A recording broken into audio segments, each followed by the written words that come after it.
I'm just asking कि this is the perfect time to release something on OTT platform, especially this Betal series, because I'm loving the trailer. तो कैसा लग रहा है आप लोगों को? Thank You you. guys are happy at what? Thank you. Well, Thank you, Richa. happy. Thank you. Yeah, happy because yes, this is a time that at least you know that there are a lot of people जो घर पे बैठे हैं, and you know that Yeah. that way the audience might be bigger.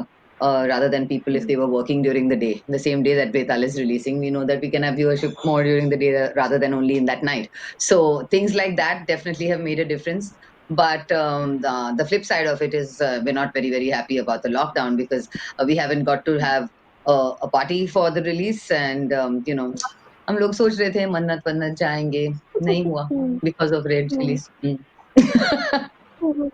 अब मैं जब trailer देख रही थी ना तो मुझे एक चीज दिमाग में आई कि ये भी कुछ इन्फेक्शियस टाइप का है, कुछ ज़ॉम्बी टाइप का। तो अभी जो माहौल चल रहा है बाहर, I think it's quite similar with this series. तो कैसा कैसा लग रहा है? मतलब मुझे तो ऐसा लग रहा है कि बाहर भी वही माहौल है जो अंदर चल रहा है। It's quite scary outside also. तो आप लोग क्या नहीं बोलना रिचा, चाहते हैं? यहाँ पे जो डर है वो डर आपको एंटरटेन करेगा।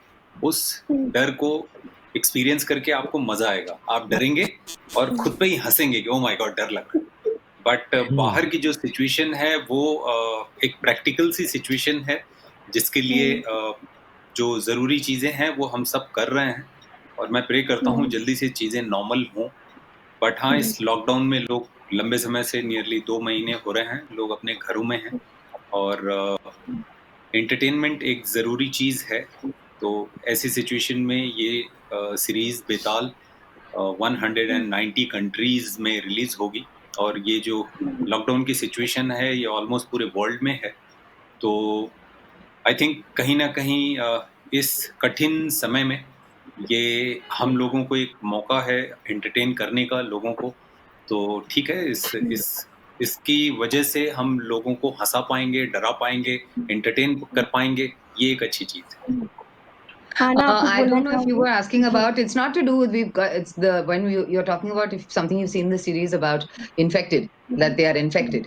That sort of infected is not the same thing as what's happening outside with coronavirus. Yeah, not exactly okay, that infection. I know that. Yeah. Yeah. So that what you meant about an infection or whatever is not that. It's just when you say that somebody is infected by a zombie, it means that they have been attacked by a zombie. So that way they have been infected. It's not about a virus or anything going into them. It's quite different. Yeah. So Anha, आप बताओ कैसा रहा experience आपका और tell us something about your role also because we have seen you in this getup. तो आप बहुत smart और बहुत अच्छे लग रहे हो। बताओ कुछ इसके बारे में आप। It's a different kind of role that you are doing, right? Yeah. Yes, I play DC Aluwalia, who is third in command to Tyagi, who's first in command, and second in command is Vikram Sirohi, played by Vineet, and I'm third in command. Obviously, मैंने कभी मतलब life में imagine नहीं किया था कि मुझे army officer का रोल मिलेगा. It's something that I've always wanted, but कब आपको मिलेगा आपको पता नहीं है, आपको कौन सा रोल कब मिल जाए. I think we're truly lucky that all of us got to wear our uniforms. एक यूनिफॉर्म पहनने की एक अलग पहचान बनती है, एक अलग पावर आता है जब आप यूनिफॉर्म पहनते हैं. और आई थिंक वो हम सब लोगों ने फर्स्ट हैंड एक्सपीरियंस किया इस शो के दौरान. I don't think any of us have ever worn a uniform in our lives before this. तो एक वो सेकेंडली मैंने प्रोस्थेटिक्स किया है शो में. Half of my face is burnt और I play somebody who's been scarred, from something previously happened into her life, and that has made her very tough. That has made her somebody who's very, she's very badass. She's somebody who doesn't get scared. She's very fearless. और उसको डर नहीं लगता है. Even though she's third in command to Tyagi, she can see through Tyagi. She's somebody who's, very, very fiercely guards Sirohi. She's somebody who really looks after him. तो उसकी best friend भी है. तो I think there is a lot of interpersonal relationship जो इस show में आपको देखने को मिलेगी सबके बीच. ना केवल सिर्फ एक हॉरर स्पेस में आपको दिखेगा. There is a lot of drama, there is a lot of thrills attached to the show. इस शो में प्रोस्थेटिक्स बहुत अच्छे हुए हैं. बेताल अगर आप हमारे प्रेतास को देखें जो ज़ॉम्बीज हैं, उनका प्रोस्थेटिक्स बहुत अच्छा है. So there is a lot of money pushed into good prosthetics. There's a lot of खर्चा किया गया है production value पर. You can actually see the amount of VFX that will go into a show like this. जब एक show ऐसा बनता है जो एक बहुत historical show होता है. I'm so glad that Patrick has conceived and written the show with Suhani, because ये एक ऐसा शो होगा जो हिस्ट्री बुक्स में जाएगा लिटरली, बिकॉज ये इंडिया से पहला ज़ॉम्बी हॉरर शो निकल रहा है. और ये 190 yeah, it's going to be seen in 190 countries. And you imagine that, as an artist, what else do you want? You want your work to be visible to so many countries. And I think it's always special to be the first of something. So I think we all are very privileged that we were selected for our roles, and we got this opportunity thanks to Red Chillies and Netflix and Blumhouse and SK Global Entertainment, that our work is going to be shown to so many people. And I truly hope that people enjoy this, as an entertainment, because I think horror is also such a great part of entertainment, and such an interesting and such a daring, show that has been attempted. In fact I am eager to know that कि जहाँ shootings हुई हैं, जहाँ पर locations हैं shooting की, वो कहाँ और कैसे शूट की थी, प्रॉपर विलेजेस में जाके, या किस तरीके के कैसा माहौल था वहाँ पर, कहाँ पर आप लोगों ने शूट किया इसको? हम लोगों ने आउटडोर में शूट किया है, या हम लोगों ने आउटडोर में शूट किया. एक शेड्यूल वहाँ था, और वहाँ पे पूरा गांव बसाया गया था, बिकॉज लोकेशन सोची थी पैट्रिक ने, दैट बेताल माउंटेन. तो वो एक बहुत ही यूनिक, बड़ा ही अलग सा था. वो माउंटेन वहाँ बहुत अलग से थे, और वो रास्ते में दिखता है वो गांव. तो वो गांव बसाया गया था, और उसके पास जंगल थे. वहाँ जंगलों में हम लोगों ने उसके बाद शूट किया. फिर वहाँ से हम लोग इगतपुरी गए, और वहाँ पे एक टनल है, जो टनल एक्चुअली बनी हुई थी और इसके लिए ही खुली है. टनल. और वो nearly real tunnel, and it's a बहुत बड़ी टनल है वो, नियरली 200 मीटर्स. और फिर वहाँ पे शूट हुआ है. उसके बाद हम लोगों ने यशराज स्टूडियो में शूट किया मुंबई में, और यहाँ पूरा सेट लगाया गया. तो कई फेजेस में शूट हुई है. ओके, जितेंद्र, आपसे भी जानना चाहती हूँ, आप मराठी सिनेमा के मेगा स्टार हैं. Now you are working so nice in Bollywood also, so आप कुछ ऐसा अंतर देखते हैं यहाँ पर और वहाँ पर, कुछ टेक्निकलिटीज और कुछ डिफरेंसेस हैं इसमें? जी, मुझे लगता है कि मराठी रीजनल सिनेमा है, और आज की डेट में अगर आप देखा जाए तो Shwaas was the first Marathi film to go to the Oscar.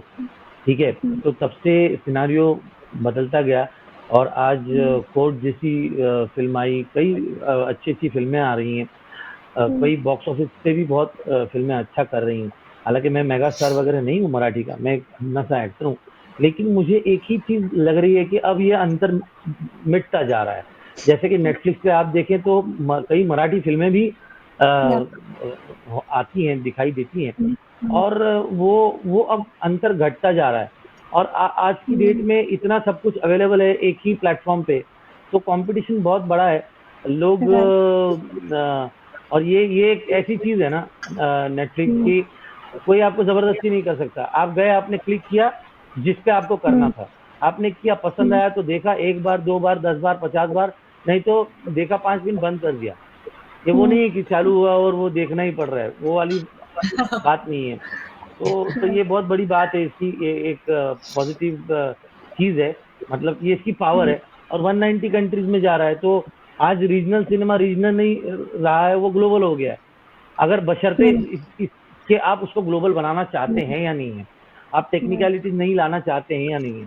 तो वही बात है, अगर एक रीजनल फिल्म में काम करने वाला एक बंदा अगर आज यहाँ पे एक एंटागनिस्ट का काम करता है, तो रीजनल सिनेमा भी ग्लोबल है ही ना. और अगर मैं 22 सालों से मराठी फिल्में या मराठी थिएटर नहीं करता, तो 22 सालों में मुझे वो शिक्षा नहीं मिलती, मुझे वो तालीम नहीं मिलती जो मैं यहाँ पे यूज कर पाता. तो वो वही है ना, है ना. तो वहाँ का जो मेरा प्रगति पुस्तक है, वो मार्कशीट जो है वो लेके मैं यहाँ पे आया हूँ. So do you guys actually believe in paranormal activities? आप किसी को कभी कुछ ऐसा release any? I Chitra? I don't. Definitely. No, no, I Suchi, totally Suchi. believe in it.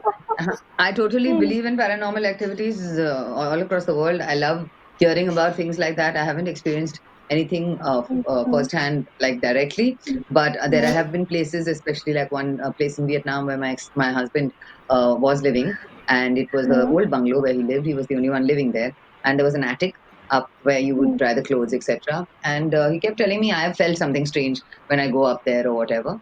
And sure enough, one afternoon, that too in the afternoon, I went up there just to get some clothes and all. And it was literally when you feel that there is something right there, and you feel a chill down your back. It was that kind of thing. And you just want to get out of that space. It was that kind of a feeling. And then when I asked him, he said, yeah, the housekeeper has said it's known to be haunted or somebody died here or something like that. So that's been my experience. But I totally and entirely believe in Bhoot, Pret, Pishach. Oh my Pishach. God. Yeah. Vietnam का ghost आया था सुचि को मिलने के लिए. हाँ. आया था सेट पे. And what about Vineet आया था Anand? सेट पे. गीत और नहीं, लिखा था उसने. सुचि को मिलने के बाद वो पता है वो क्या गाते हो क्या? घोस्ट ना रहा. Ghost. Oh no. Oh my Betal, God. patal. Only Jeetu could think of something like this. तो Yeah. शूटिंग was proper हुई, मतलब ऐसा कुछ कोई प्रॉब्लम या कुछ हैसल्स तो क्रिएट नहीं हुए ड्यूरिंग शूट? ये इधर हुआ है. हाँ, वो तो खैर, उसके अलावा अदर देन दैट कुछ ऐसा फेस हुआ या कुछ? Yeah, no. और ये जितने भूत हैं ना रिचा, ये जितने भूत हैं ये दोनों खूबसूरत महिलाओं के पास ही आते हैं. अच्छा. हाँ. ओके. क्योंकि असली जिंदगी में खूबसूरत महिलाओं के पास नहीं जा पाते, इसीलिए तो भूत बनते हैं. ये बैक स्टोरी है. Point taken. सभी भूतों की बैक स्टोरी है. तो हम वापस Yeah, actually something happened with Ahana. Something happened with Ahana on set. Thanks Vineet. तो बेसिकली शूट के दौरान क्योंकि मेरे मुंह पे प्रोस्थेटिक्स था, तो अगर मान लीजिए कोई मक्खी या मच्छर या कुछ भी जंतु जनार्दन अगर मेरे मुंह पर चढ़ता था तो मुझे मूवमेंट फील नहीं होता था, because I could not feel anything on my face. और हम लोग को आई थिंक 2 हफ्ते की छुट्टी मिली थी. सो मुझे बाद में बोला गया कि मे बी किसी इंसेक्ट ने कुछ अंडा वंडा दिया होगा, बिकॉज जब मैं वापस लौटी बॉम्बे, हम लोग लोनावला में शूट कर रहे थे, जब मैं वापस बॉम्बे नहीं इगतपुरी में, तो जब मैं वापस लौटी तो मेरी आंख इतनी बड़ी स्वेलिंग हो गई थी आंख में. और मैंने सब डॉक्टर्स को भी दिखाया, उन्होंने कहा कि जस्ट दवाई ले लो, मे बी तुमको कोई इन्फेक्शन हो गया होगा. मैंने कहा ठीक है.